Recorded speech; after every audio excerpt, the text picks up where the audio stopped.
That's what I asked you, not how you doing. How's your now? How's your now? How's mine? How's your now moment, Shane? Actually, pretty good right now. Wow. Let's see. We've got Desiree, Liz, Kimberly, Lisa. Robert, Yeah, Kimberly. Victor's in the house. Yeah. Nice. Lindsay, if she would put the little mouse over the names. Come on, Emily. You're better than that. You're better than that, Emily. Let's see. We got Dino. Desiree. What's up, Dino? Kimberly. We got iPhone. Robert. I see Lisa. What up, Lisa? Tracy. Dino. Fi- CSC program. Look at this, baby. We got the. Let's do a shout out to the CSC program. Yeah, bro. CSC. Boys, Oh, what's up, yeah. baby? Here we go. Hell yeah. There we go. Yeah, baby. Shout out. How about that? That's what we're talking about. That's what we love. How about that? Denisa, Julio, Sandra. Where's Natalie?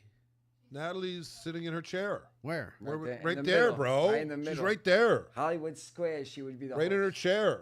She's in her chair. Can you put Natalie up on the main screen? Don't unmute her though. No, unmute Natalie. No. Yeah. Aye. No, I don't want you to put her up. I wanted you to. Shane, how dare you? Don't ever unmute me. Oh, I didn't Emily know knows better. Bro, Emily knows better. First of all, Emily- I never knew you could hear me.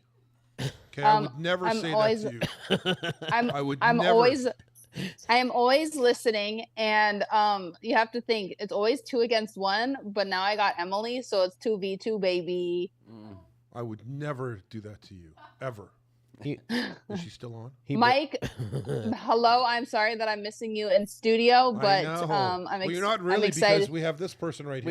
we have you. We have you here. You're here. You're here. You're here in studio. Can I'm gonna you, get an autograph if you don't mind. You're here. You're always We, here, Natalie.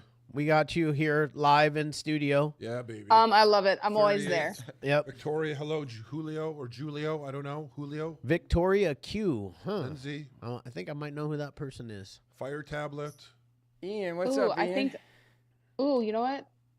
Once Mike, you start, I'm actually gonna get my computer so I could comment back in the Nice. chat. Oh, yeah, that's what I that's told smart. everybody That's I was smart. gonna do last week. That's smart. Oh yeah, for sure. All right. Yeah. Well, dang, we got 43 people in the Yeah. house already. Hell so yeah, because that's what we do. That is That's what what we we do. do. Well, thank you guys and welcome everybody to the Tuesday night. Yeah, you almost Reco- forgot. No, I didn't. You did. No, Can- you almost forgot it Chad, was you sound Tuesday. better. I Are said you I feeling feel a little bit better? He's been sick, so it feels like a Friday for him. I feel a lot better today. Yes, I've been sick since last Thursday. Still mentally not very well, but I'm here. Physically, he's fine. But I mentally am off, here, yeah. Off. So, anyways, let's get this party started. Let's Let's go. get it going. Yeah. Welcome everybody to the Yeah. Tuesday night Recover Out Loud meeting. Hi guys. This meeting. Okay, I'll be quiet. This meeting is a movement. It is not a recovery program. Come on. So continue to do whatever you do on a daily basis Yeah. to stay sober. Yeah. We are a support group, and we are here to support you and Yeah. and love you and And if you you, know, send an Instagram message, we will respond. absolutely. If Get back to anybody's you. I'll ever call heard, you, say hi, and whatever. that is a Whatever you that guys is need. a fact. Yeah. Also, I just wanted to. I like to remind everybody that Can we let these guys collect calls? Or is I that- wonder if they'll let them unmute those guys. Is that inappropriate I'd to love say? I just talk had to Yeah, make a I'd joke. love- I wanted to make a funny. Yeah. Was that? Yeah, we take calls. We'll take. Did they hear about your Venmo? I hope they didn't hear If about my they Venmo. if they Am I allowed share, to send money in there? If they share and They- they're not feeling better, I send you have 20 to bucks. Venmo $20 you to know what? each I'll do person. it. You know what? As a matter of fact, I'll put $100 on their the meal books? ticket. On I'll their do that right books? now. I'll make that offer. Come I'll on. throw $100. I'll Yeah, my Venmo in man's ready. $100, My man's ready. and all I'll the way put to the the left. $100 Yeah. onto the what's it called when you're inside I at the forget. kids. So Been you a can long get, time so you since can I've get been in food. there. So you can get food. I'm on it, bro. I'm on it. Got Sorry. on their book. All right. I want to help though. You guys send over an Instagram or have the chief or whoever's in charge send over an Instagram. I will send in $100 for you guys to share. First off, I Yeah. want to Right on. I There want- we go, baby. First Thank off, you so I want to much. give a huge shout out to Thank you, thank you, William. sir. Thank you. William Cope, who set this all up. So, guys, we have a correctional facility watching, our podcast, and tonight they're here for the first time on our recovery Zoom meeting. Yeah, So this to is me, like, awesome. how dope is that, you guys? That is This is like crazy. probably I'm in the awe. awesomest thing I know. ever to me. I You know, feel so. because I started my whole recovery journey inside of a correctional Yes, you facility. did. Yes, you you know, did. the last time I got sober, I detoxed at 550 North Flower Street, which is the men's central jail in Orange County, California, That it right is. here. That it It's the is. best detox center ever because I could not ACA from There that you place. go. You know, There you go. they Well wouldn't said. let me go when I wanted to go home God and for- get loaded. Thank God for that. Yeah, thank God for that. No. Anyways, I just wanted to remind everybody that the Hopeaholics podcast started out of tragedy. We're here because we're fighting the fentanyl crisis. I lost my son-in-law to fentanyl on 9/11 of 2022. Mike is a big voice in the Recover Out Huge, Loud and the huge. fentanyl awareness community. So we're super stoked to have him tonight to tell his experience, strength, and hope. I mean, he has spoke in places that I still wish I've been in. Yeah. Like he has He's spoke doing to the the deal. DEA, the FBI. Yeah. He speaks in schools all across the country, bringing awareness to the fentanyl crisis and the fact that 300 people die every single day. Yeah. And he's probably the person that I stole the airplane analogy from. So let's give it up for Mike. Yeah, baby. Thank you. Thank you. Nice Thank to you. have you here, brother. First and foremost, I want to thank you two guys and now Natalie, because we can't recover out loud without platforms where our voices could be heard. And I remember being on this podcast when it first started. And I just want to let you guys, in my opinion, you guys are the pioneers when it's coming to a podcast about actually recovering out loud, like actually what it is, more than just the absence of a substance, right? Yeah. So I just want to thank you guys for that. you, brother. First and foremost, I got to thank God because without him, without his grace and mercy, I'm not even able to sit in this chair and speak to you guys about anything what I'm about to speak about. But my name is Michael Fiori. I'm Director of Outreach and Communications for Voices for Awareness and Facing Fentanyl. Real quick, you go to facingfentanylnow.org and you can get all the facts of everything like that. When it comes to me telling my story, I give a little identification. I'm more about solutions than I am about the problem. 20 years active addiction, 12 years on methadone, 120 milligrams. I lost both my parents to AIDS from heroin use, 2 grandmothers to alcoholism, a grandfather to heroin, and uncle to heroin. So if you grew up in a home, I thought my destiny was to become an addict, you know, and then you start walking with Jesus Christ, and then you realize that the destiny part is right, but what it is wrong. I'm actually going to be the one that breaks the generational curse in my family. And, you know, growing up in a home like that, I think sometimes people get the wrong misconception of who people are as addicts, and we'll get to why I think that. My parents were not bad people. I've never even seen my parents fight. They probably did, but never in front of us. So I got to witness true love from my parents. What led me, I guess, to a life of addiction was the first drug I ever had, and that was attention. Attention was the first drug. We're not addicts because we use drugs. We use drugs because we're addicts. We could easily substitute the drug for something else. So I really don't focus on the symptom, right? The drugs is a symptom of the cause. My first drug was addiction. So like since my parents were on methadone as well, if anyone knows about methadone, you could sleep a lot throughout the day. My parents provided for me financially, but if you ask any kid in this world, they're going to say that their parents didn't do something for them that they wanted. What it was that I needed was attention. So I seeked it from the outside world, right? So I seeked validation from the outside world. In that process, what I had to do was manipulate and lie and become whatever it was I thought people would like, right? Because the opinion of me didn't matter, right? The opinion that you had of me was more important than the opinion I had of myself. So whatever music I liked, I didn't listen to it. If I thought people didn't like it, I didn't dress the way I wanted to dress. I didn't date the girls I wanted to date. My whole life was on the perception of how people seen me. So there's a great quote, a friend of everyone is a friend of nobody. Right? By me trying to be everybody's friend, I lost my identity in that process, right? By losing the identity, I remember looking in the mirror one day and just not recognizing the person I seen in the mirror, not knowing what lies. I could tell you right now, with almost honesty, I could look back on my past right now. I lied so much and repeated lies so much, I can't even tell you what's real and what's not.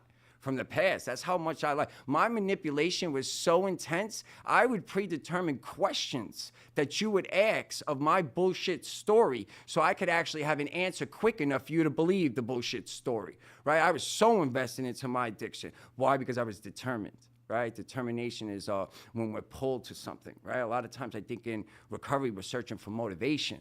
I think in recovery, sometimes we're searching for things that actually trip us up, and motivation is one of them. Motivation is an external factor that needs to come into our lives to give us the push to do with that, the things that we need to do.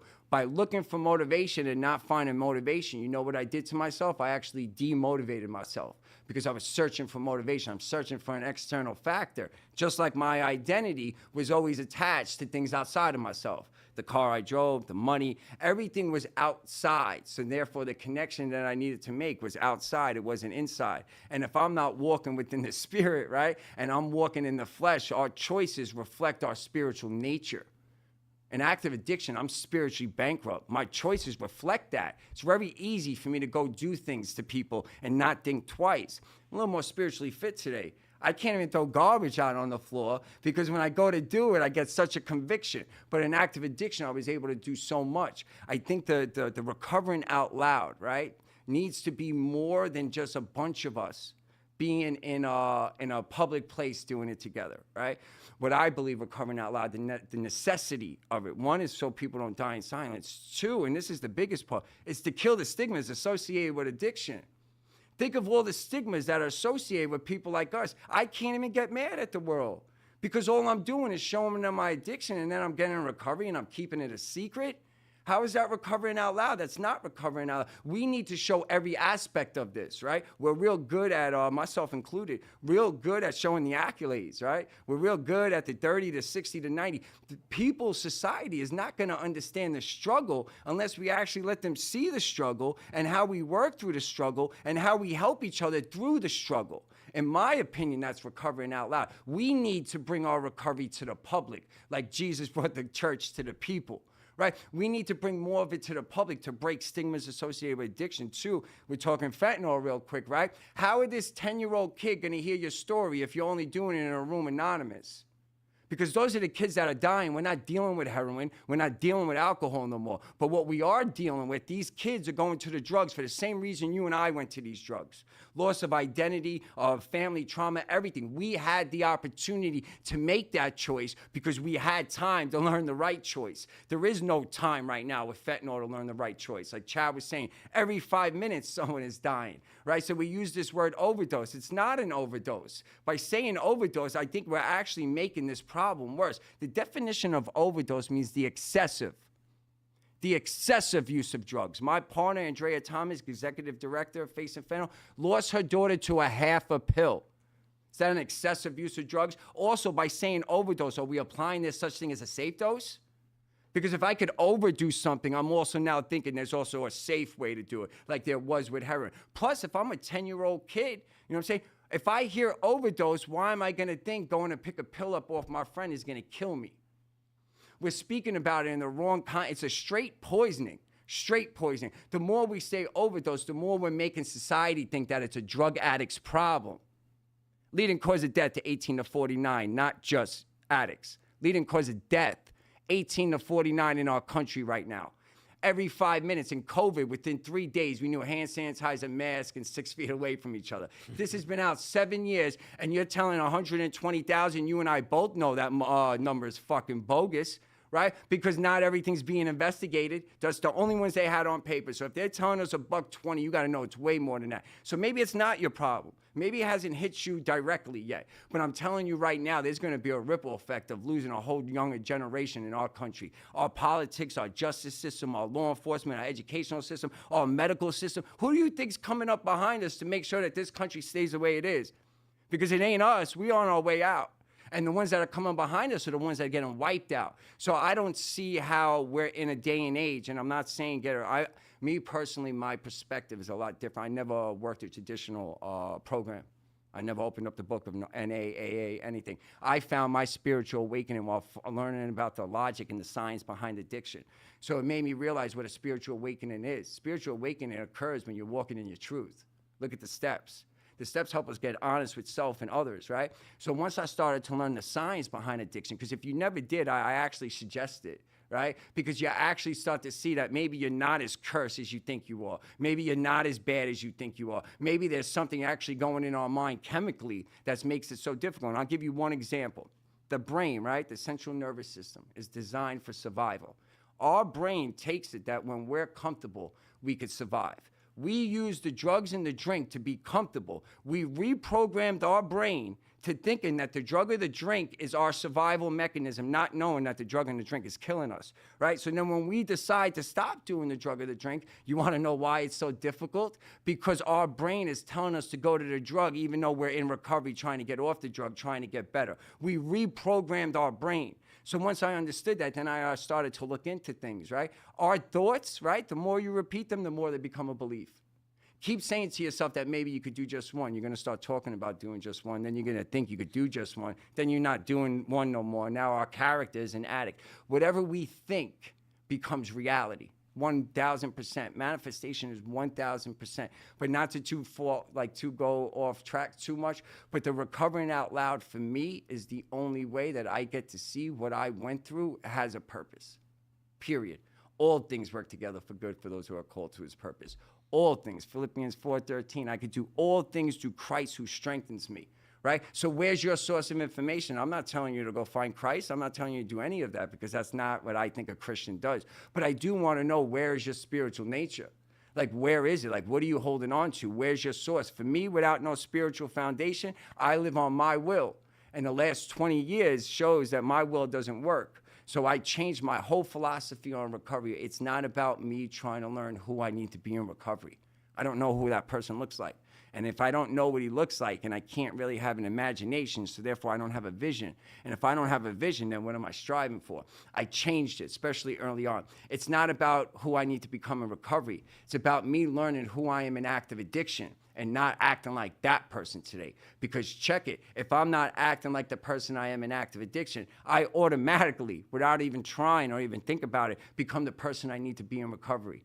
I started to learn backwards to move forward rather than trying to learn what I need to do tomorrow. That takes care of itself. I learned backwards to move forward because if you think about it, let's say I want to be the greatest speaker to ever live. That's all I'm ever going to be tomorrow. That's it. I just limited who I could become. Right? I'm creating in God's image. We actually want tomorrow to stay unknown. Look at the beauty in it being unknown. Anything becomes possible. Anything. So all I have to do is learn from the old to make better today so I could allow tomorrow to have all those possibilities. I don't know about you, but my perspective of positive and negative determines on my perception of the world. What I mean is, what's positive in my life today, if you would have asked me 10 years ago, I would have told you, no, that's a negative way to live.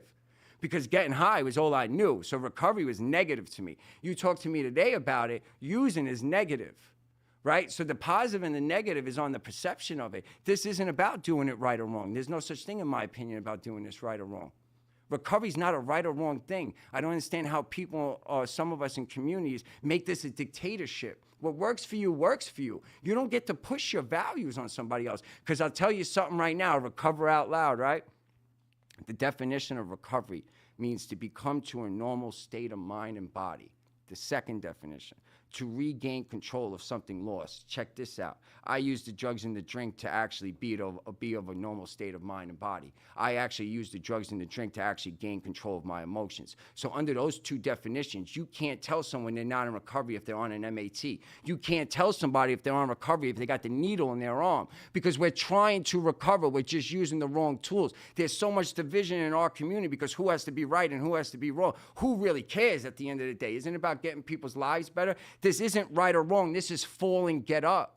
When I made this right or wrong, every step was critiqued. Am I doing this right? Am I doing this wrong? And whoever was in my life telling me that I was doing it wrong, all I focused on was how wrong I was at it. This isn't right or wrong. This is fall and get up. You want to build self-esteem, self-respect, self-love, self-confidence, all the selves. Watch what starts happening every time you fall, you get back up. Watch what happens every time you fall, you get back up, because that's life. Life, we're going to get hit.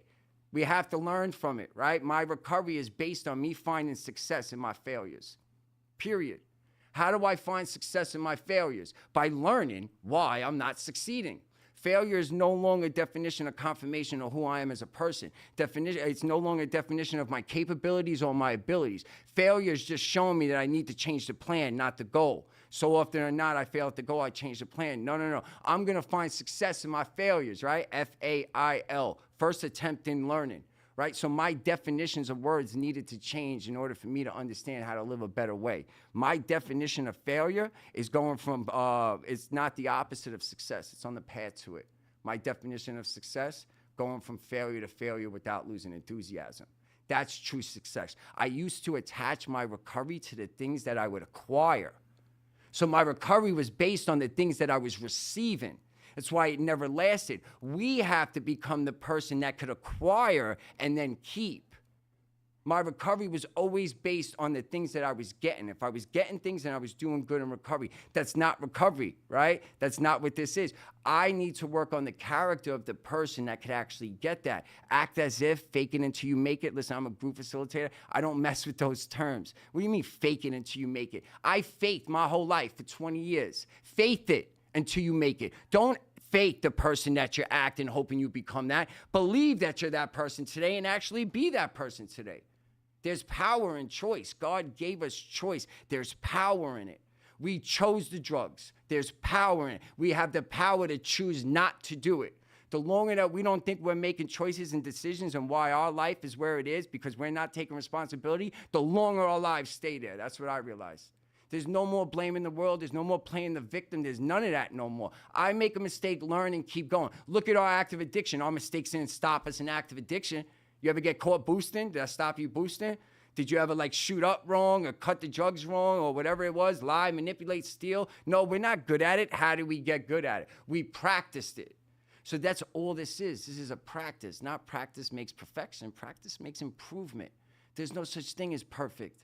Right? That's why I'm saying the spiritual nature is so important. My spiritual walk with Christ, we all fall short of the glory of God, right? No, not righteous. No, not one. He without sin cast the first stone. I sit on those words. I believe those words. So what that tells me is that I'm not in competition with people because we're all fucked up out here. So how could someone's opinion of me really matter to the point where it messes up my day when we're all just hurting out here? The spiritual foundation by walking with Christ makes me like an immovable object and an unstoppable force at the same time. I'm immovable to any of the devil's temptations. I hear it. Sometimes I go to it, but I don't succumb to it. And I'm unstoppable towards anything that I want to do today. And so are you if you want to be. You're a divine offspring just like I'm a divine offspring. You already have the power inside of you like I already have the power inside of you. What you hear out of me, this is passion. 20 years of pain, I'm getting paid for this shit. Are you going to get paid for what you've been through? How much you willing to actually suffer for what you want? How much? Because I didn't want to suffer at all. I wanted it all at the bare minimum, and I wanted to experience what life has without actually doing the work that it requires to get the life. And I'm going to be upset that a treatment facility didn't do their job. I'm going to be upset a therapist didn't actually care or whatever it is. No, at the end of the day, and the Bible says, there goes I. At the end, when does it come that we look in the mirror and we like, you know what, I'm the problem? What a beautiful thing to actually admit. Because if I'm the problem, then I'm the solution. The world's not the problem. The world's not the solution. We think it's a weakness to be vulnerable. We think it's a weakness to be honest. No, it's not. It's the only thing that's going to set you free. The Bible is very specific about dying to self. Very specific about it. The ego does not like to suffer whatsoever. So whenever we're suffering, the ego is going to make us think that it's someone else. And don't get upset if you blame shift. You know, we all do it. It's the first sin to ever be committed. Adam blamed God for Eve. Eve blamed the serpent. Neither one of them took responsibility for doing something that they weren't told. So don't get upset if you do it, because I still do it. But understand that these feelings that we're running from, these feelings that we don't want to feel, and these feelings that we want to suppress by doing those things is why we're not succeeding. Our feelings are indicators, they're not guidelines. Indicators. When I'm frustrated, when I'm irritable, when I'm worrying, when I'm afraid, that means I'm not connected to God. That means I'm actually focused on a distraction. Our feelings are indicators that there's something occurring in our lives that's making us feel that way. We need to start learning how to stop feeling the feeling and actually feel the feeling to identify it, to now locate the influence. I'm a counterpuncher in my recovery. I don't really try too hard to prevent anything, because a lot of these things that mess me up, you can't prevent. Pain, depression, guilt, shortcoming, you can't prevent these things. So I stopped putting energy, except the things I cannot change. I stopped putting energy towards things that are inevitable, and I started to prepare myself for how I'm going to punch back when it happens. How prepared are you for you when you show up?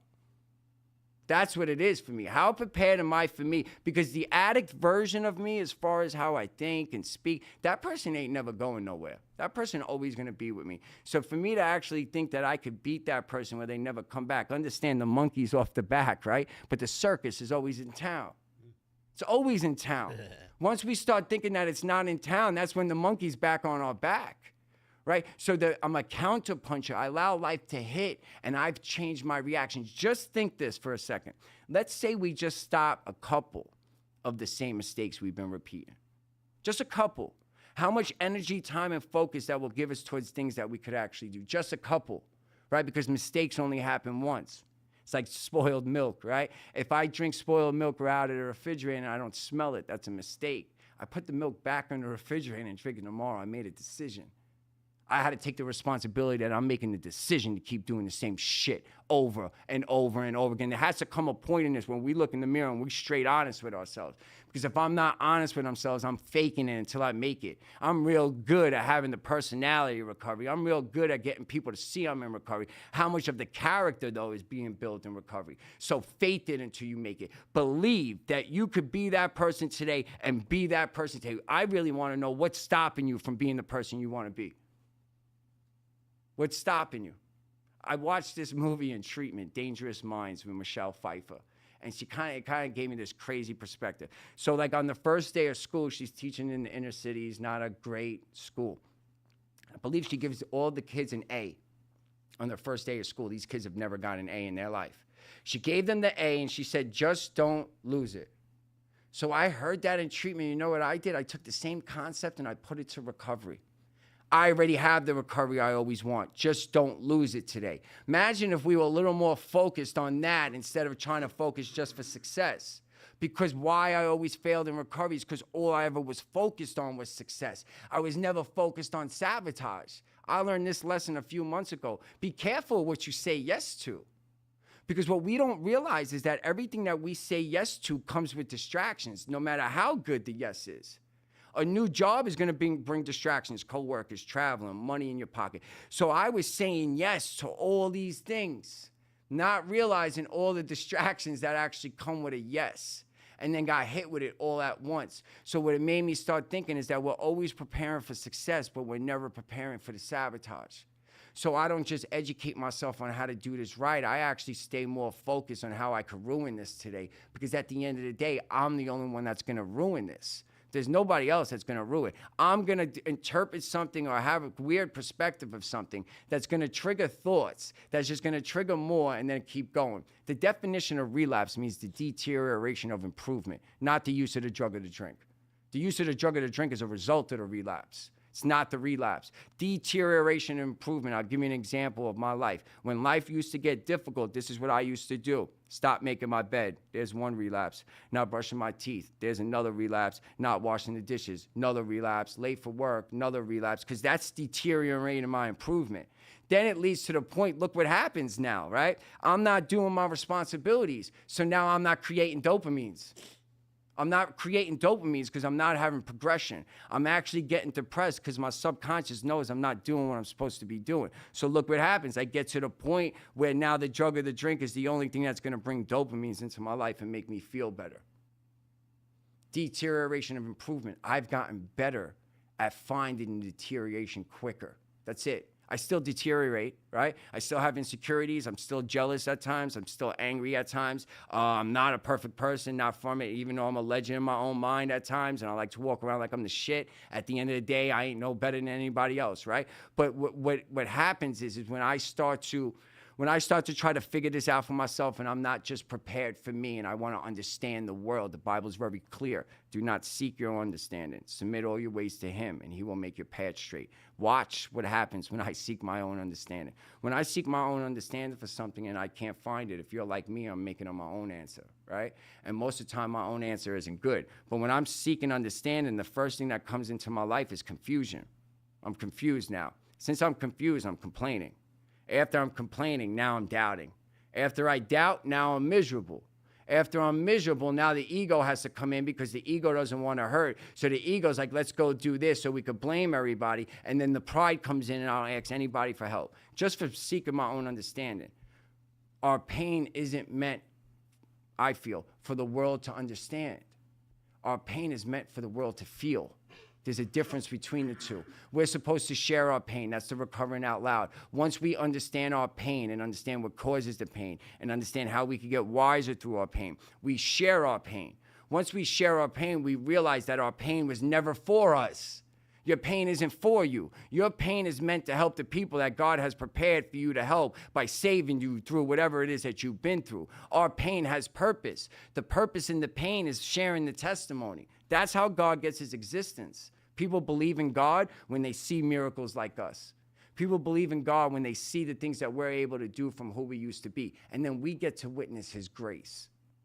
I get to witness his grace every time I wake up. Every time I wake up and I could actually like not run from my phone. You know what I'm saying? Like I pick up the block numbers today. I don't know about you if you ever lived a life where you couldn't pick up block numbers, right? When I'm walking down the street, when my shadow comes up side by side, I'm no longer scared and get butterflies because I was. I lived in New York City. Walking the streets, when my shadow came up, I got shit scared because of all the people I'm running from. That doesn't happen no more. When I go to a gas station, I fill my tank up every time. I don't put $5 no more. There's a lot of things in our lives to be grateful for. There's a lot of things in your life right now that you probably prayed for that's already been answered, but we're not seeing the blessing because it's not extravagant or as loud as we want it to be. Because we're always wanting what we want, right? We're never really just happy with what we have and what we need and stuff like that. I'm first and foremost with that. It's always about more. But do you understand when I'm searching for more, my feelings, the indicators come in and now I'm overwhelmed. Now I'm anxiety, all of it. So our feelings are indication that there's something going on in our lives that's actually triggering us to feel that way. We need to stop thinking that the feeling is greater than us. And what we need to start doing is using the feeling and harnessing the pain and sharing your testimony, regardless of what people say. It's a calculated risk. I don't care what anybody got to say. I'm going to share my story. I'm going to speak about Jesus Christ. If it offends you, I apologize. I don't need to offend you. But what you hear coming out of me is a passion of somebody that was dead. And I'm not dead no more. And I'm going to go out there. I'm going to try to save as many people as God uses me to save. My life don't matter unless I make somebody else's life matter.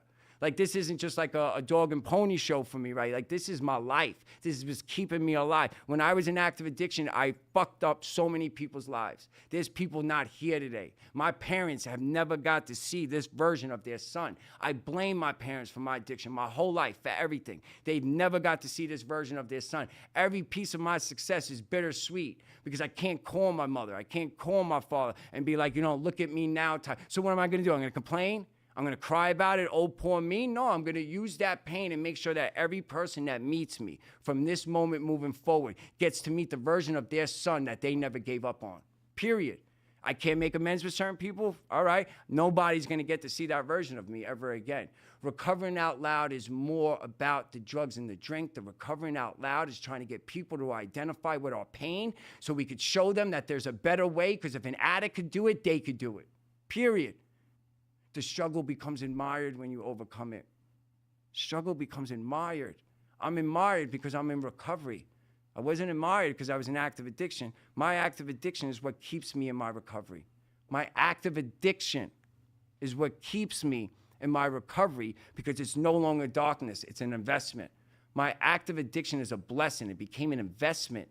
I don't need really anyone to really teach me life. You don't need anyone to really teach you life. If you could learn from the past you would teach you how to live life, how you need to live life, how we need to live life, how we interpret things, how we mess things up. I ask myself 2 questions that changed my life.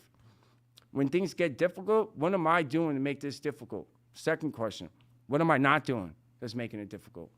Period. Too often or not, I'm putting everything on somebody else. Like I'm a predator in my recovery. I'm not prey to my addiction while I'm in my recovery. That don't make sense to me. To be afraid of my addiction while I'm actually beating it in recovery. And I hate when I hear people say only 2 days clean. Do not use that word only and do not use that word just. You are diminishing your progress because you're striving for perfection. Don't do that. You got 2 days, you got 2 motherfucking days. You say that shit proud because the record for staying clean is 24 hours anyway. I know a lot of people with 10 years that aren't in recovery. They're not in recovery. They're abstinent, though. Did you really get off the drugs to still be miserable? Did you really stop drinking to still be miserable? No, because the problem is us. It's not the drug. It's not the drink. It's not the shop. That's not the problem. When we focus on things as a problem, we attract feelings associated with problems. It's cool. I can only entertain a conversation if someone's telling me about their problems, and this is just me. I can only entertain it for about 5 minutes. After 5 minutes, we need to start talking solutions, period. So talk about your problems. I'm all for that. I talk about my problems. I'm more focused on how we're talking solutions to our problems. Proverbs 21, maybe verse 18, death and life is in the power of the tongue, and those who love it will eat the fruit, therefore, of it. Your internal conversation, you speaking life into your life or you speaking death into it? 90% of our self-talk is negative, 90% of it. A lot of my problems are problems because of how I speak to the problem, period. I'm bigger than my problems today, and it has nothing to do with being cocky. It has nothing to be doing arrogant. I'm bigger than my problems because I'm not fighting them alone no more, period. At the end of the day, I got Christ. And at the end of the day, I asked God to teach me on how to love him more, right? And this is what God does. And if he would have told me, I probably would have said, let's do something else. He's actually shown me all my flaws and how I ain't the shit, right? And how I don't have it all together and how all that kind of stuff. That's what he's showing me right now. And by showing me that, you would think that maybe that would bother me. It actually did make me love him more because I thought I was doing all this great shit in the world because I'm all high and mighty. No, I'm getting all this shit in the world because of his grace, not because of anything of what I am right now, right? So like I'm a little over 2 years in and I'm still learning things. So like this whole walk is really a journey, right? We make it a destination when we make it about the drug or the drink. I don't know about you. Recovery used to be boring for me. And the reason I think it got boring is because I made it about the drug or the drink. So when I got the drug or the drink removed out of my life, the growth stopped. I reached the destination. It's like one of them musicians or whatever, like their destination is fame and fortune. They'll get up there and then you'll notice their music will fall off because they lose the creative mind because they arrived. They're no longer on the journey. They're no longer on the grind, right? So when we make our recovery a destination, as far as a place that we think we could get to, if we get to that place, our growth is going to stop. So this is how I know I will never get to that place. I want to be like Christ. We all fall short of the glory of God. So I'm actually striving for something that I will never achieve. But even though I'm not going to achieve it, just by striving for it, I'm going to become a way better person by just keep going for it. So what is that for you in your life? What is something you could strive for that you will not be able to achieve, but by striving for it, it will bring growth and progression in your life? Because I'm never going to be able to be like Christ. There's nothing good inside of me, right? The only reason I get to do the things I do is really because of him. We say humility, right? All good things from God, all bad things from me. Humility. Asking people for help, humility, telling people that, you know what I'm saying? Like sometimes I'll just be a little transparent right now. Sometimes I ask people to do things, right? Hoping that they don't do it so I could actually argue with them about not doing it because I'm in my own shit and I don't want to deal with my own shit. So I'm going to go pick a fight with somebody else, right? You know what I'm saying? So like these are the things for me is recovering out loud. Like showing every aspect of us. Not just, oh, I did drugs and this and I'm getting this. No, like the struggle, because there's people out there that are just hurting. And look at our world right now, the division, pronouns and sexual orientation and politics and religion and skin color. All these things are dividing us. Then go to any recovery meeting and you will see all of that in one room for one purpose, to get better by helping each other. That's why we're chosen. We're not forsaken. Addicts are chosen for the simple fact, the Bible's clear, right? Those who've been forgiven much love much. So the story that they use, let's say one guy owes 50, another one owes 5,000. I tell him, listen, neither one of you got to pay me back. Who's going to be happier?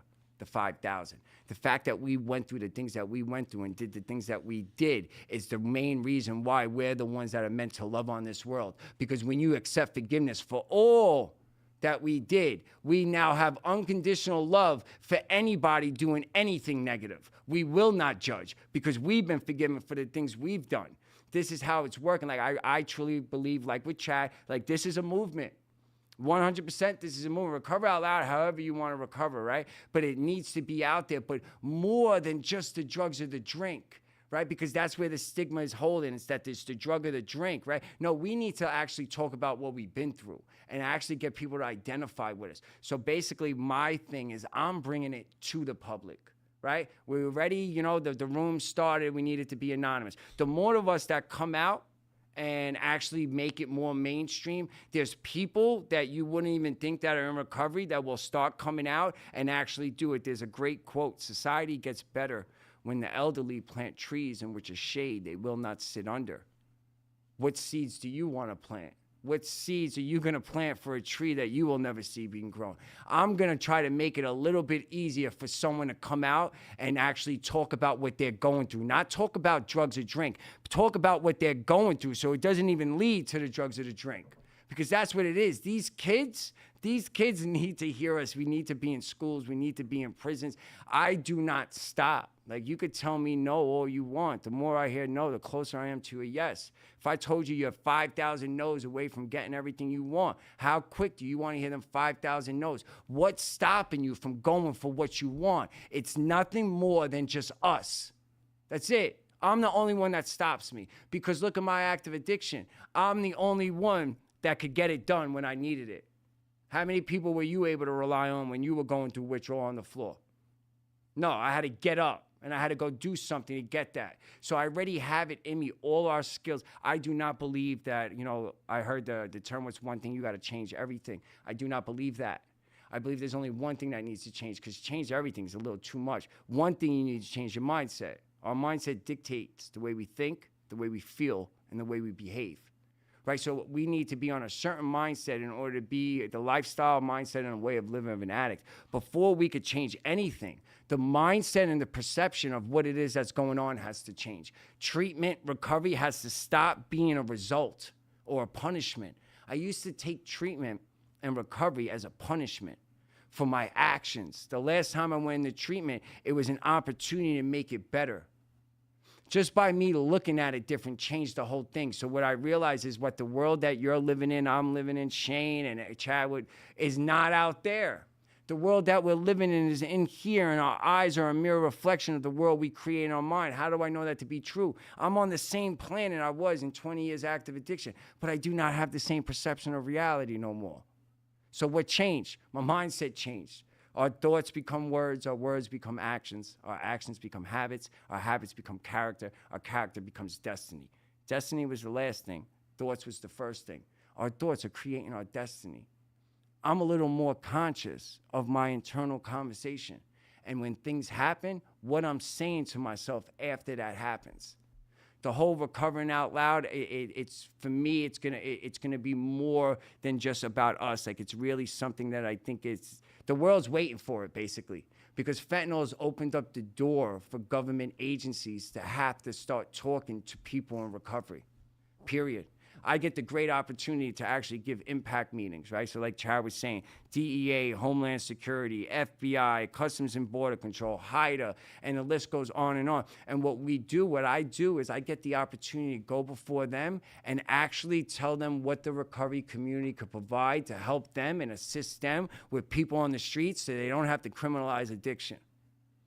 There's a necessity for us. If we don't see the necessity, then we're not going to strive for anything. I believe, just being a child of God, that who I am and who I was made to be was to help people. What is your purpose, right? What is it that you want to do? I found purpose once I realized that what I went through wasn't a knock against me. What I went through is so I could have battle scars to go on the field and fight with other people. The term broken, I don't use it. Remember, I'm very specific with words. The term broken to me, I believe in Jesus Christ, so he's not called the fixer, he's called the healer. But broken, my mind is fixated, my mind is fixated and anchored to the past. So if I'm saying I'm broken in the present, what I'm saying is something from the past happened in my life that I'm actually defeated and depleted right now. By using the word broken, I think I gotta fix it. I don't know about you, anyone use I need my fix when you're in active addiction? Because a fix is a temporary thing, right? So by saying the word broken, I think I got to fix things. Now, when I say wounded, I'm wounded. I'm not broken. So now I need to heal. The only way I'm going to heal is if I actually feel my feelings. But check this out. When we're healing, it's actually momentum forward. Because that means I'm feeling my pain. That means I'm feeling my struggles. That means I'm going through what I'm going through, but I'm not giving up. So I'm actually moving forward. When I say broken, I'm waiting for something to fix me.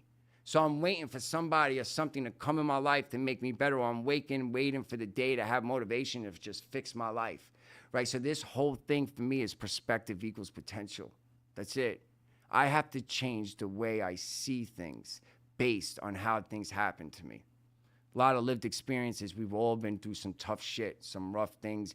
Do I have it all down? Not even close. But I've gotten better at not reacting the same way I used to react, period.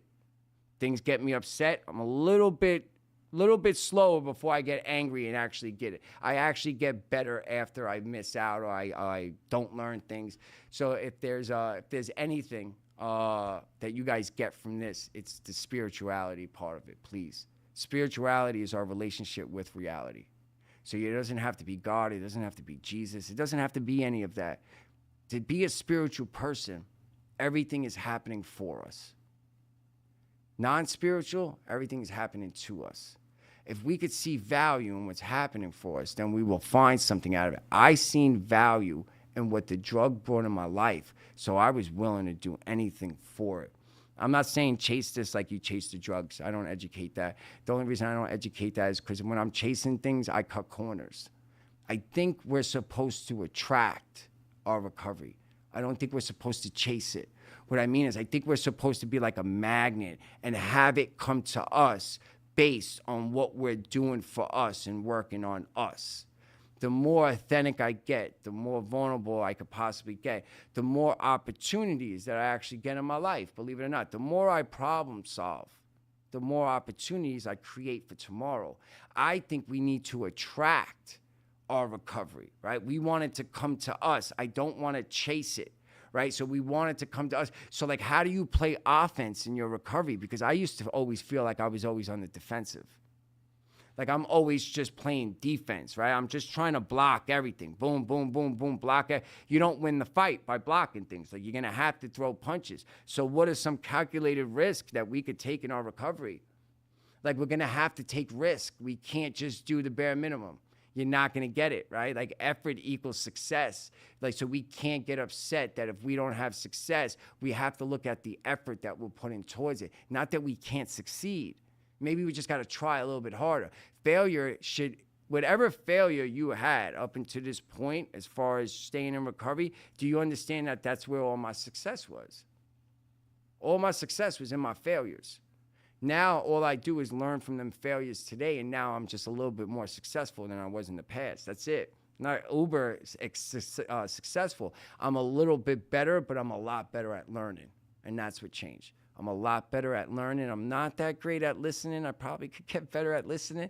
As you could tell, I'm from New York, so I like to speak. So sometimes I listen to respond rather than listen to comprehend.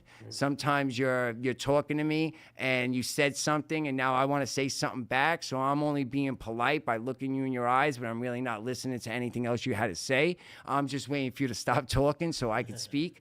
So I still have all these flaws. I still have all these things. But if there's anything that you could get, if you could just see what God's doing with me in my life, even though I still have all these things, should give you hope that it's not about being perfect. It's just about putting yourself out there and not afraid to be yourself anymore. That's a superpower.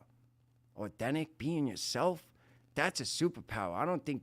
I think the most inspiring thing in this world is an authentic, vulnerable, honest person, because they make us feel a certain way when they speak. You got motivational speakers that could get you all hot up and everything while they're speaking. And then you got motivational teachers that when you leave them, they have you thinking. Right? That's what we should be doing. We should be leaving each other thinking, not just remembering an experience. Like I need to start capturing more of the experience and less of my expectations. I'm in autopilot a lot. And I'm just like worrying about the next accomplishment, the next thing, right? So I'm always in autopilot at times and I'm not even enjoying the ride. And what's going to happen is, since I'm not enjoying the ride isn't going to be enjoyable. And if the ride is not enjoyable, I'm not going to see the purpose of putting any effort into it anymore. And I'm going to give up on it, period.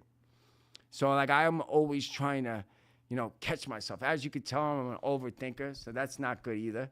But wrap it up. We're good. So let me just close with this, and it's one of my mantras. Our stories lie in the things that we overcome, not the things that we've done.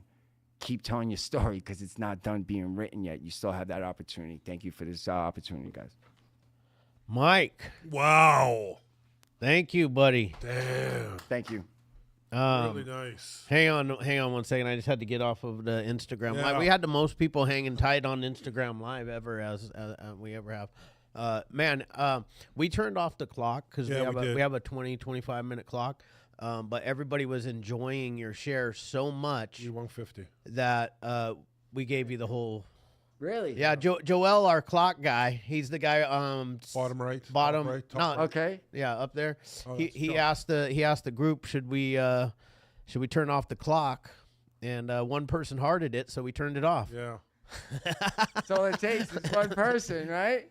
I appreciate who that Natalie was. won- Okay, first off, no, okay, dude, we can scroll through the comments a little bit, but I'm gonna can you unmute Natalie if she doesn't have her camera on? I don't know, she might Yeah, not wants- even be yeah, there. She just said, unmute me. But what I want to say, Mike, is She was right there. wow, you have even grown. Our studio has grown since you were. Mike was actually one of our first guests before we even had walls. Yes. Yeah. We didn't have. He hasn't Big even brown signed. He ugly hasn't. table. We had a brick brown ugly table. We did have these same mics. Yeah. Yes. And some of the same cameras, but Mike, we got to get you back in here with a full podcast, Yeah. another podcast, because you've grown a lot. We've grown a lot. I'd love to have Natalie here and do another 100%, podcast with you. Next couple weeks. Yeah. Sure. Yeah.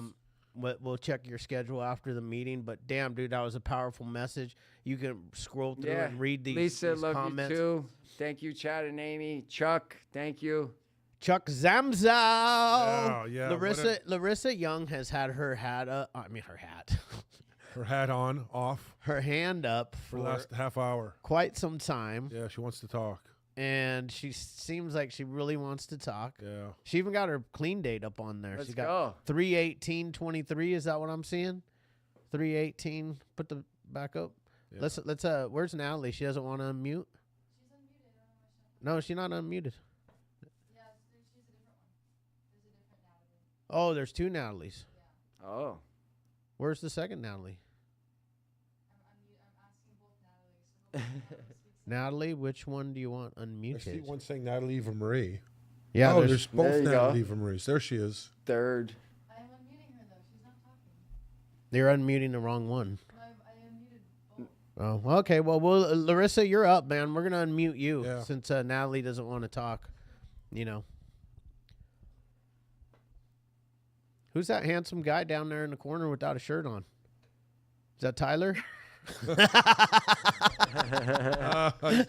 trying to give the head Gotcha. He's trying to keep it above his chin there. Yeah. Now, come on, show us the chest, buddy. Come on, baby. Show us the guns. Show us the guns. Quick. Just a quick peek. Come on.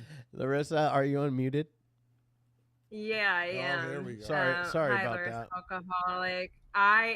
You know what? After the timer had been off for a little bit when I put my hand up, just because, I feel like you're speaking to my purpose, and I've reached out to the podcast with interest in being a part of this movement. And, you talked about what we're doing and what our destiny is, and this is what mine is. And when I had a near fatal overdose on fentanyl, I know that I had a message from the spirit that came through. I just wasn't ready to listen to it, and it kept me perpetuating my addiction for a few years afterwards. But I always knew that my purpose was to recover out loud. And having been somebody who relapsed multiple times, IV, meth, and heroin, I just knew that this was also my calling. And why I'm jumping at the bit is because I also have my master's in clinical counseling, and I'm a registered with the Board of Behavioral Sciences as an associate professional clinical counselor. And I had put my license in delinquent status while I was in active addiction. But I'm happy to say that on Friday, I passed my law and ethics exam. And so as far as a on paper ready to get going in this movement as far as like applying for positions or whatever. I now have cleared that part of my license up, and I loved your message. I just wanted to say I want to be a part of the movement too. And that's my goal. So hire me. I'm just kidding, but I'm not kidding. I'm not. It's happening. Thank you. Thank you. Thank you, and Wow. thanks for sharing. Yeah. Is Natalie's here now? She said "fuck off," chat in the Yeah. chat. Did you guys see that? I saw that. Was That's- that to that's why- everybody? no, I think you're only Yeah. in the chat. That's It why I was say to everyone. I say we don't- Everyone? I say we don't. Yeah, let her I said talk. it into the group I because say we don't let her talk. I say we just. no, Oh, she's because you here. said I did. No, you said I didn't have my video on and I wasn't talking, and I actually had my phone and was- my computer, so I think that was the issue because There- I was yeah. commenting back in the chat Yeah, we saw. to everybody. You're But all- you're all anyways, fired enough up, about Natalie. you. So that You're all warranted fired a up. that warranted a fuck off. I don't think so. I think she's Because it was really one of those things, I think Joel nicknamed me Chatty Natty. Put on her back. So that's the new name, but I just was so excited because the chat was going off the chain in this lead. So Mike, like, it was phenomenal. Everything that you said was just like spitting mad facts and fire, and it just really is it's awesome. Thank It's you. awesome to hear not only you lead tonight, but also, like the boys said, to have you come back and do another sit down and do a full podcast with like the studio and everything, because you came in before the third. Now we're the three amigos. We had to add a little spice, but I loved just the powerful strength in your message, because you hit the nail on the head. I used to be so ashamed of being in my addiction and being in a recovery situation, and it's so powerful to be able to just use your voice, because there's nothing more gangster than owning all your shit and doing the work to get better, because no one can say shit to me if I'm doing the deal. Mm-hmm. And that's what I took from you tonight. And obviously having a higher power is imperative, or else it ain't gonna work, whatever that may be. It doesn't matter. But I really loved your message, and just being in the chat tonight was such a cool experience for me. I'm terrible, guys, so I apologize. I was trying to type as fast as I can, but your girl has claws, so it's hard out here. It was really cool. You touched a lot of people tonight, and they needed to hear your message, and that's what it's all about, is using your message to spread hope to everybody else. Amen. With your pain. So thank you so much for Thank tonight. you. It was really, really fucking sick. Thank you. Yeah, I mean, that's never happened before. Where like, Never. I was watching the chat as you were speaking, and I had you on Instagram, and I'm reading it, and I'm like, I can't even. Oh. I'm not even gonna stop him. Oh, and you know what, Mike? It actually was really wild, because on Nem Recovery's Instagram page, I had posted Winston Churchill's, and I put it in the group chat so everybody saw it, about failure, success, and everything. Yes. I was like, dude, this dude is like in my motherfucking brain Yes. this week. Yes. So He hit you right perfectly with the circus in your head. oh my god, totally. like- I used the monkey reference, and then I was like, oh my god, I've I never was like, used the now, circus one. and then Go. Joel gave Shane and I some more ammo. Did you hear that? No. Oh, he did? Chatty Natty. Chatty Oh, yeah, Natty. Yeah, Oh, we can- that's yeah, right. we can Chatty use that. Natty. Chatty Natty. Chatty So Natty. thank you for that, Joel. You will be hearing that on many, Yes. many future podcasts. Yes, thanks, Joel. I when don't know we- if that's a thank you or not. Have to quiet But, down, you know. Chatty Natty. Okay, I'll be quiet. That's all, I wanted to say. Mika, So I was very, Mika, very thank you so excited. much. Like 5 people in a line. And just queue. so you Natalie. know, Okay. Natalie, we actually do really miss you today, and we Oh, thank you. I miss you boys we too. made a pretty cool reel that will be coming. Oh, out we did make a reel. soon. You're right. Yes. We did miss her. I forgot. It ain't Three Amigos. Come on, Shane. Yeah. Hey. All right, Mika, who's up next? Mika. Mika, am I Yeah. saying it right? That's the only way to say it. It's spelled Yes, M-E-E-K-A. I appreciate that. Who said that's the only way to say it? Me. That's exactly right. Thank you so much. This was, I don't know if you noticed me crying, probably not. There's like 1,000 people in here, but like my pillows is just a mess. I'm not gonna brag about my 1,000 days, but I'm very proud of it coming up very Yeah, soon. good for you. But Good I'd for like you. to say, like, our like paths of recovery are like in sync. Like, if you read my like creepy, if you read like the shit I wrote down, it's like I'm shaking. It's like the same shit. It's like really, anyway, you're more eloquent than I. And I just want to say to Larissa, like, girl, what you said also, like, alcoholic at heart. And then, like, I also OD'd with fentanyl, right? Like, that shit, like, I left. And then, like, I still continued, like, for a few years after, right? Like, what? I mean, I just want to say thank you. You guys Thank are you. awesome. Nice. And I needed to hear this. I needed, like, I just, it's hard on the East Coast. I just want to say the stigma thing is like real. In the outpatient group that I was in for like a year and a half, like that was the only thing like the older guys would talk about is like they don't want to, you know, the stigma like that. Like they would, like the relapse and all that would happen because they're in secret. Like they're still hiding it. They can't be talking about it. It's like that, especially like from, I want to say for mothers, like people like me, like it's, I shouldn't have even like probably said what I said out loud, you know? So I appreciate you guys being out loud. So Yeah, thank you. Yeah. Awesome. Thank you. Yeah. Very, very much appreciated. Zamzow. Zamzow, but check out who's got their hand up, dude. I see It's CSC. I don't want to get this wrong, dude, but this is the Rutherford County Correctional Work Center in Yeah. I don't know how to say this. Murfreesboro, Tennessee. Yeah, baby. Murfreesboro, Yeah, Tennessee. baby. Hell yeah, they got their Yeah, hand up. baby. Okay, And Chuck Zamzow. Zamzow. We're gonna let you share. We'll be quiet. Looking forward to That's hearing. all good. Hey guys, my name's Chuck. I'm an alcoholic. up, I'm Chuck? grateful I woke up today instead of coming to. And dude, that being from the East Coast originally, I heard the accent. I'm like, man, I know this guy is going to be talking. And I love it, man. I love the message. I love everything talked about, the solution. I'm not a big Bible guy, but I have heard a saying from my pops called the Bible stands for basic instructions before leaving Earth. Yep.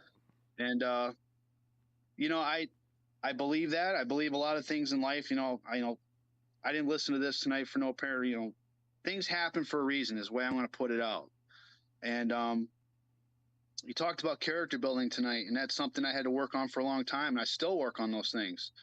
I still make mistakes. I'm human, and you know, I'm grateful for each day that I'm still walking on this earth, and grateful for striving for the successes that are happening. I love success too, and sometimes I'll self-sabotage and forget about the little failures or whatever. But how you described about falling down and getting back up is a lot of it rang home with me. And I fell down a lot of times and got the hell back up and just kept trudging forward. In being in recovery for almost 16 years, it's just one day at a time. But you know what? I'm still learning, and I love it. And the recovering out loud thing's fairly new to me. You know, I've been hiding in the rooms a little bit and not talking about my recovery a lot to people. But as my buddy told me, he goes, his life is an open book. So he shared it. So then I took that analogy and I said, well, fuck, I might as well start sharing the same way. People outside the rooms and start talking and start letting people know, hey, you got an issue or something going on, you can talk. Let's see what's going on. And it is about pain. It's about a lot of things. I take that drink away, I'm dealing with me, and I want to deal with it, and I want to get it done and get it out of the way. But it's that character building, and that's a word that's been around me for a while. And making a decision, I heard the analogy, and I'll shut up after this. The three frogs in a log is the analogy what was brought to me about making a decision. The first two frogs jumped in the water, and the last one's just sitting there. Is he going to jump or is he not? And that for me is a decision. So I jumped in the water like a lot of frogs and just made decisions that I didn't want to sometimes, but it was fear-based. And grateful I don't have to live in fear and a lot of shit today. But recovering out loud, man, is fairly new to me for the last few months. And I'll tell you what, I like what everybody's doing, and I'll leave it at that, and I'll shut my mouth. Thank you, Chuck. Thanks, Chuck. Thanks, Chuck. Could we go here? Desiree wants help. Could we have her send a message in, and I'll give her a call? Desiree? DM? Yeah. You want to DM her privately, and she'll DM us privately, get her phone number, we'll give her a buzz. Help her out. Awesome. Who's up? Who's next? Robert? I think Robert's new to us, right? Hey, Robert. What's up, Rob? What's up, guys? I'm Robert S. I'm alcoholic. Yeah, I'm new. Thanks for welcoming me in. Great meeting. Gave me a lot of CR, like celebrate recovery vibe, talking about Christ. I love that, Yeah, I'm new. Thank you so much. I think I found you guys on Instagram or YouTube somewhere, so I decided to join in tonight. And hey, thanks for the share, big homie. I had a question. I was hoping you could kind of talk about it just a little bit because I know that other people have questions. But when you talked about feelings, I was like, cool, because I'm in recovery myself. So, but obviously it's it's 24 hours a day. So you said feelings are indicators and not guidelines, right? So I was like, okay, cool. They're indicators and not guidelines. Yeah, they're an indicator that something's making me feel a certain way, which is a distraction. For me, it's like my relationship, just to be transparent, my relationship with the mother of my child, and obviously through relapses and, character defects and all that kind of stuff. Yeah. So it's kind of gotten to a point where it's like, yeah. So, I just went through a fifth step with my sponsor and I've been feeling good. And then it's like, but this thing's still going on. But I was just wondering if you could kind of like just talk about that a little bit as far as like the feelings, right? And, obviously when I'm fearful and I'm worried, I'm not in alignment with God for sure. But like you said, indicators and not guidelines. If you could talk about that just a little bit, Sure. Yeah. So when we allow a feeling to like feel it for too long, I think scientifically it might be 3-4 minutes. It becomes an emotion, right? And then a mood, right? And then that is actually what we stay in. So when we stay in our frustration for more than 3 minutes, we are now in a frustrated mood. And now that we're in a frustrated mood, creates a frustrated mindset. And then our mindset dictates the way we think, we feel, and we behave. So what I've gotten better at is when I'm feeling the feeling, mentally strong people don't ignore their emotions. They develop a keen awareness of them. So start playing detective with your feelings. Where is it coming from? What am I doing that's making it worse? What could I do to make it better? Those two questions changed my life. What could I do to make this better? And what am I doing to make it worse? It took me from feeling the feeling to processing the feeling. So I'm not feeling the feeling as much as I used to. Right on, bro. Thank you for that tool. I'm going to try to implement that, on my day to day. So I appreciate that, man. And I enjoyed the talk. I appreciate your share. Thank you guys for allowing me to raise my hand. Thank Awesome. you. Thank you. It's a practice. So know that we're not going to be great at it, right? But in order to be great at something, you don't have to be the best, right? So just keep practicing it. Just want to remind everybody that we put Mike Fiori's Instagram handle in the chat. So make sure you go give him a follow. Yes, please. I expect him to have 60 new followers at the end of the night. Yes. If not, Shane's going to pay you $20. $20. Joel, you're up. Hey everybody, I'm Joel, grateful alcoholic and addict. What's up, Joel? Generally I come in and have a share that has a little bit of weight to it. But after that, Mike, I can't fucking follow that, brother. Thank you for your lead. You spit straight fire, straight facts. I am glad I'm here tonight. Thank you, Chad and Shane and Natalie, for not having him a few weeks ago when I wasn't here. Because if I'd have fucking missed that, I appreciate you. But I definitely will be rewatching this on the YouTube, on the Instagram, whatever, because I needed to hear that tonight, and I need to hear that again. Mike, you are fucking amazing, brother. One day when I grow up, I want to be just like you, man. I want to be out here inspiring alcoholics and addicts in their recovery. I want to be on fire just like you. You spoke with such passion, and that's not just a New York thing. I don't give a fuck. What you were saying, those words were straight passion. You this is you. This recovery is you. Recovering out loud is you. And I am grateful. I am very blessed to have been here tonight. Couple of the things that you had mentioned was the recovering out loud. And I did that in the very early beginning. And I probably kind of slowed down in the past like 6 months because I was worried about jobs. It's like, what if they find me on Instagram? What if they find me on Facebook? And you know what I realized tonight hearing you share? Fuck those jobs, because those aren't jobs that I need. Come on. You know what I mean? Those aren't jobs I fucking need if they're worried about me recovering.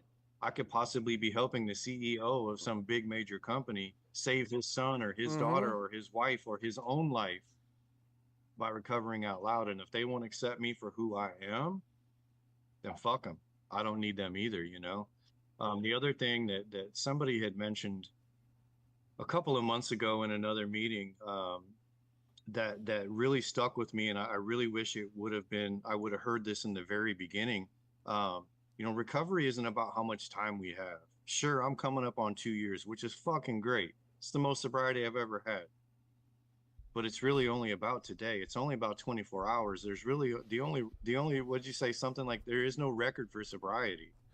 The record's It's only about hours. this 20. Yeah. It's only about this 24 hours. Man, you said so much good shit. I couldn't keep up with all of it. And then I'm like, I wanted to step away and grab a pen and a paper. Fuck, I didn't want to miss anything, man. I appreciate you. So no, I just wanted to say thank you from the bottom of my heart. I know that you touched a lot of people in this meeting. The chat was going absolutely insane. People are like, this guy's fucking fire. I'm shook, you know. So keep doing what you're doing, man.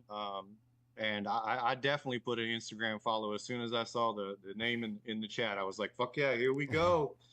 Thanks again, guys. Love y'all. Have a great night. I appreciate you, and know that God gets the glory. I'm just a vessel. I'm just a little more available for him today. And if an employer actually knew how much work it takes to be in recovery, you want to hire me, right? We should be able to put it on a resume. If they knew how much work it takes on a daily basis for me to actually stay this person, you want me to work for your company. That's why we need to recover out loud.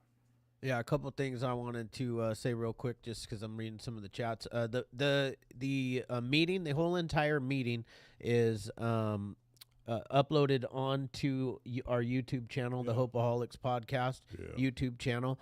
So also go to our YouTube channel and give us a subscribe on there, because when we get to 10,000, Shane is going to be in a dunk tank, and Natalie and I are going to be throwing balls at the dunk tank. Thong Speedo. Right here, Thong And he'll be Speedo. in a thong Speedo. See, I think Shane would enjoy that, so I don't know if that's actually Thong like a Speedo. result. You're right. I'm going to. It's going to be ice cold water too, so it's going to be embarrassing. I don't know about that one. All right, man, let's go. We got the CSC, baby. CSC in the program in the house. house. Oh, this is the one I was waiting for. Same Come on. here. I don't know why. Because this is I think cool it's the- I shit, think man. it's This is really cool shit, bro. I wish Okay. I had this. What's one. this guy's name? My name is Corey. Corey, what's up, brother? I'm doing all right, man. Hey, Mike, man, amazing story, man. The part that stuck out to me the most is when you said, we don't break, man. We're wounded. And we learned as a 5-year-old, a child, you know, we fall off the bicycle, you know, we wound ourselves, we heal right back up. You know, it stuck out to me because speaking for my brothers behind me, man, ain't nobody broken in here, man. Just wounded. We're going to heal back up. We're going to get back out of here, man. I appreciate you. Beautiful story, brother. Beautiful, Corey. Nice. Thank you. Good. Yeah. Thank you, guys. Thank you. And I just. Is anyone else coming from there? Anyone else coming? Yeah, come on. We're not in a rush. No. All right. So anybody knows me calls me Champ. What's up, Champ?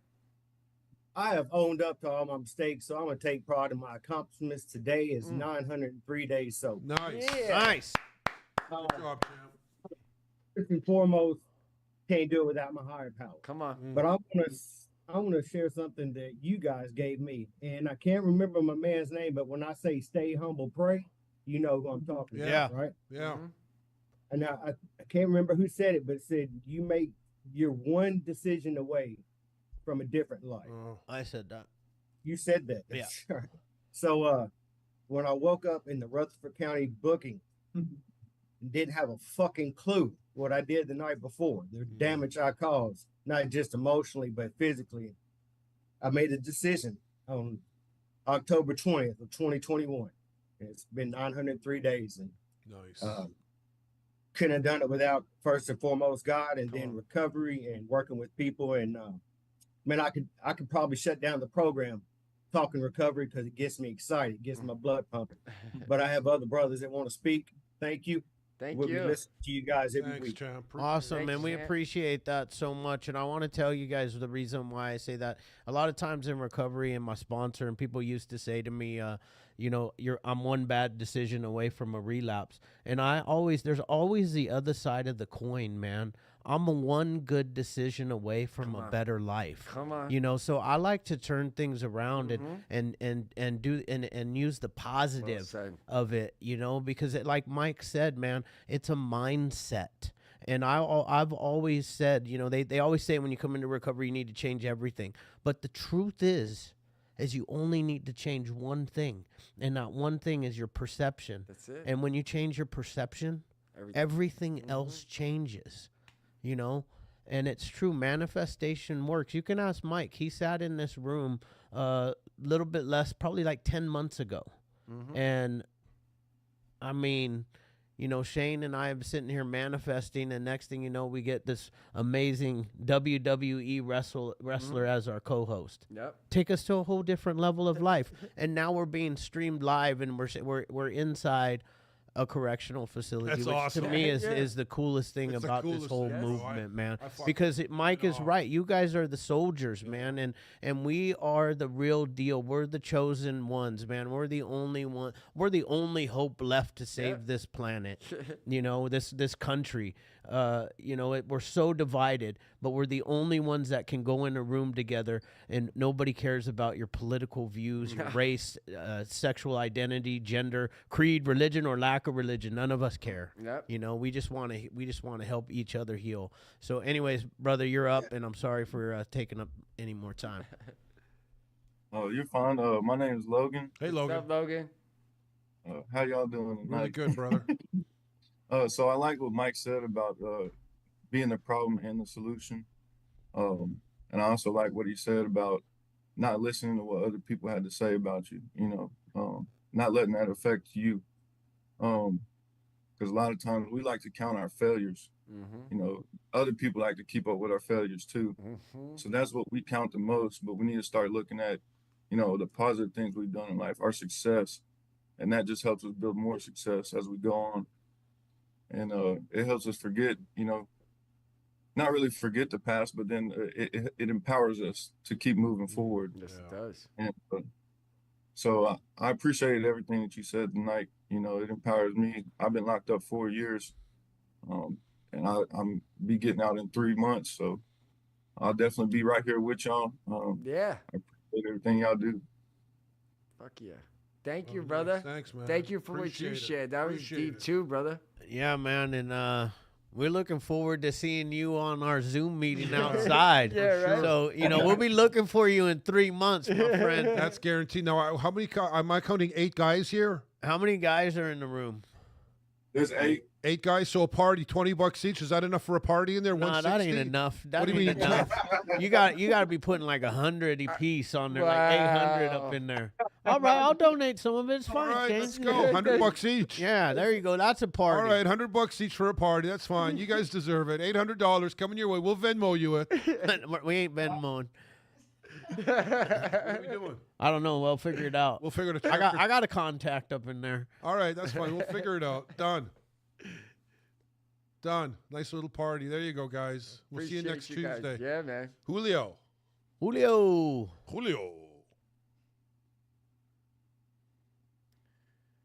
Julio? Julio. Oh, there he is. There it is. Is he muted? Yeah. He's still muted. You got to hit the unmute button. Hit the unmute. There you go. There we go. You're unmuted. Can you guys hear me now? Yeah, Yep. bro. Hi, my name's Julio. I'm a meth addict. I was using it in my veins. Nice. I was shooting up through my veins.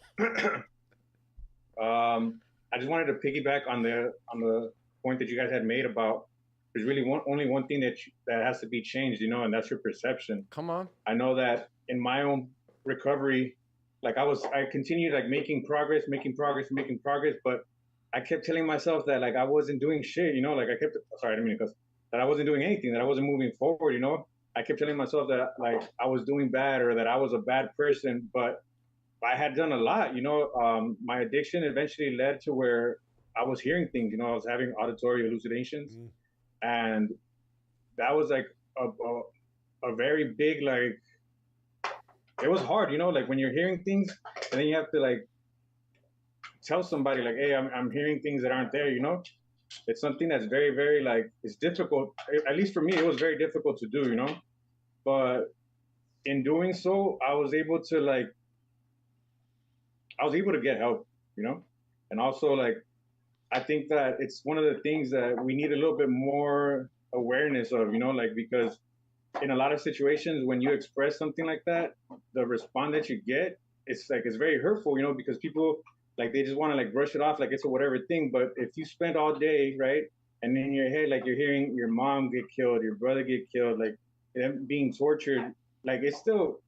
I mean, I have feelings, you know, like I have feelings for my family, and at the end of the day, even after I like figured out it's not true, it's still something that like weighs on my heart, you know. And when you try to express that to people, they kind of don't really.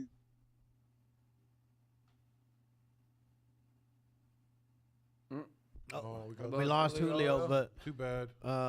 Yeah, I can relate with Julio, Yeah, man. same. Because you know, the only reason I kind of chuckled and said nice is because that is my drug of choice. Yeah. I am the IV meth user who likes to hear things. You know, people be talking to me, and they're not even here. This guy looks like Chuck Liddell in the dark. That's doesn't he? Ian, man. Come on, you don't know I'm just Ian? saying, looks like Chuck Liddell. Act a like you little. don't know Ian. Restoration Look, you could recovery. do a little Restoration mustache. recovery in the house.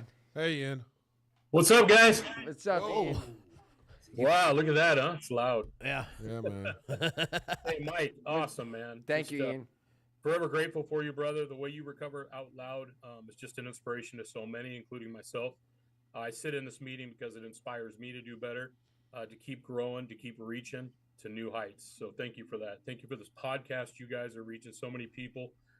And that's what it's all about, man. Just spreading that hope, the hope we have in Christ, man. And I recover loudly in him. I reached 1,000 days last Saturday. So Nice. praise God for that. And look forward to connecting with you guys soon, man. Thanks again, Mike. Great share tonight. Ian. Great meeting. Thanks, you Ian. guys. Appreciate you all, man. God bless. Thank you so much, Ian.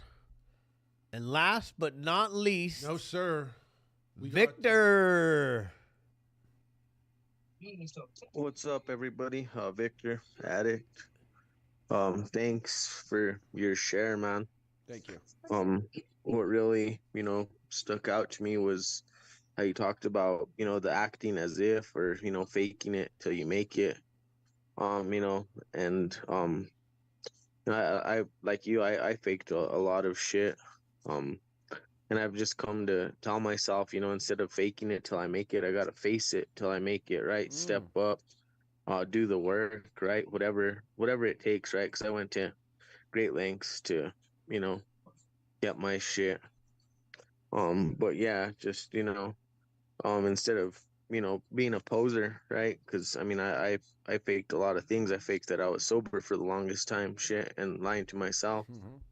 But yeah, just, walking, I guess, through the storm, there was an analogy I heard about like the buffalo and the cows, and cattle tend to run away from a storm, trying to outrun it. And it seems like that's what I was doing and just tiring myself out. And then, when I learned that the buffalo or the bison, they actually turn around and head straight into that storm and get through it, because by doing that, they get through it a lot faster. And on the end of that storm, there's probably a lot better. So just thank you guys for everything. And then shout out to the homies there in CSC, man. Yeah. Never been, but God knows that if I would have been caught, I'd probably be maybe not sitting next to you guys, but rocking the same jumpsuits. So you guys could do this, man. Yeah. That's all I got, guys. Thanks, Victor. Thank you, Victor. Awesome, Damn, Victor. What a night. What a night, What a Mike. night. Fucking Thank you thank for having me, Yeah, guys. bro. I wanted to say one more thing about Mike that people that when Mike speaks, I just want you guys to know. I'm gonna give you a little something. Before we even started this podcast, Mike said, "Hey, can we have a prayer real quick?" Yeah, he did. And then he said a prayer. And to me, when people do that, man, that's his share. God was speaking through him to us, so that everybody could hear what they needed to hear tonight. Man. Yeah. And I want to thank you for that. I want to thank you for opening up with prayer. That means a lot to us. And what an amazing share, my friend. Thank you. Powerful. Really like powerful. you have grown insane. Yeah. Since the last time Crazy. we sat here on the Crazy. podcast Crazy. as well. Crazy. Crazy. So, guys, go check out his original Yeah, Mike podcast, Fiori. Mike Yeah. Fiori. Fiore. You can see our original studio. I mean, it's cool as fuck, you Yeah. know, to see the growth that we've Yeah. had. So check out that one, and we'll bring him back out as soon as Next Natalie's couple of back. weeks. And we'll check his schedule and see what it's like and get another one. Yeah. Guys. Yeah. It's time to go. It's time to dance, baby. We got to get the everybody. Don't be shy. Here we go.